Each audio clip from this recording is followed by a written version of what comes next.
when we started Alfredo's, I was just a housewife. In those days, wives didn't work. And if anything, Freddie was a male chauvinist pig. It was parang, why does your wife need to work? Hindi naman kayo mahirap. Mga ganun ba? Yun ang mga thinking, no? I had 4 children.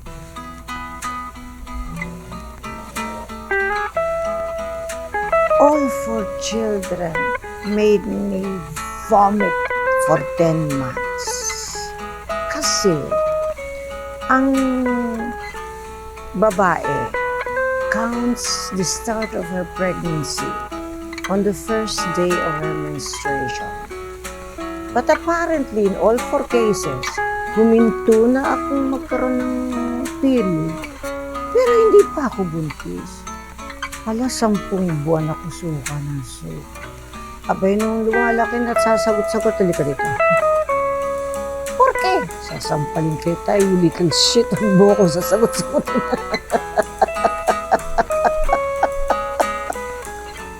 Hindi sila pwede sumagot sa akin. Sabi ko, I have talked to you like a little person from the moment you were born. And I have treated you with respect. Hindi ko kayo pinahihiya, pinagkagalitan sa harap ng tao. You better be respectful to me. Isa lang nasampal ko yung si Lisa. Ganyan. Huwag mo na akong sagutin. Kasi mas mahal mo si Titi kasi sa akin. Isa pa, Lisa. Isa pa, Lisa. Hindi na niya inulit. Isang beses.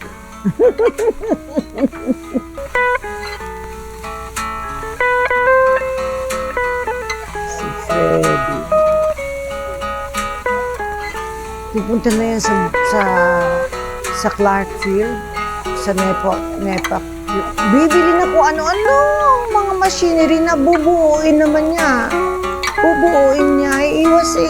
Palagi yun may grasa sa fingernails kasi he worked with his hands. He was very, very interesting man.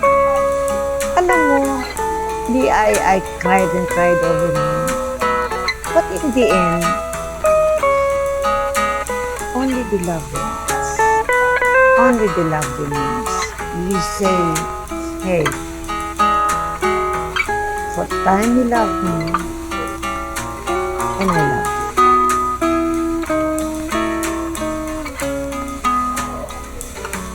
Okay, I'm a member of Couples for Christ, and it has several ministries, family ministries.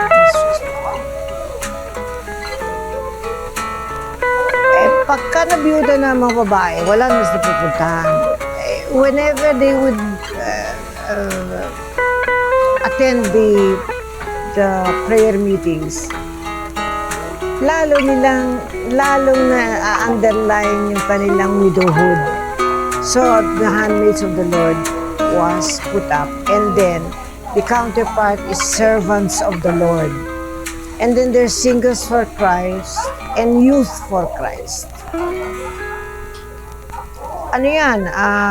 Maganda because whenever we have every first Sunday of the month was called MCG, the Mission Core Group. Because we're all, our is,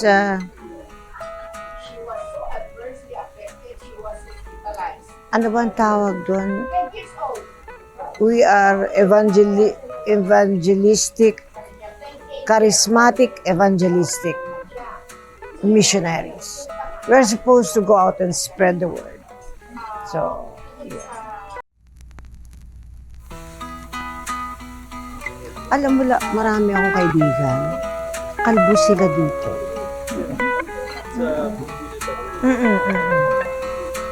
Ang mother-in-law ko kalbo. Tapos in the end, nung naging uso ang wig siya ng wig. Iniiwan lang niya yung puti dito para naman believable. Minsan nga nabangga ang kotse.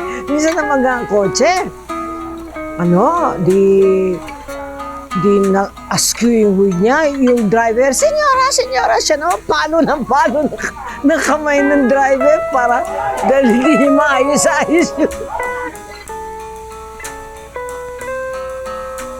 Alam mo, ang daming lalaki, hindi nila nare-realize. Kasi syempre, ang babae bubulahin ka, ang gwapo mo, ang galing mo, ang talino mo, ang galing mo sa kama,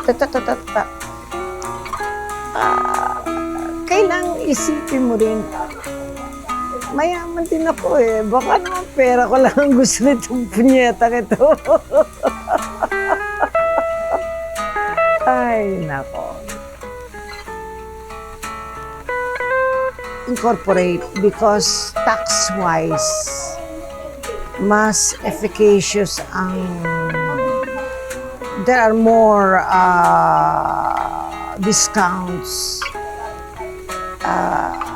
as a corporation than a single proprietorship.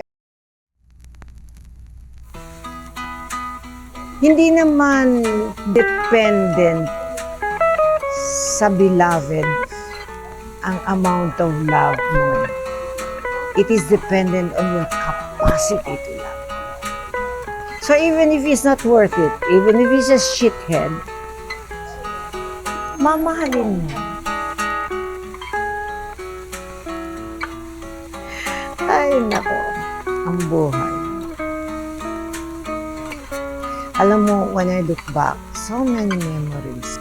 But in the end, only the love remains. Only the love remains.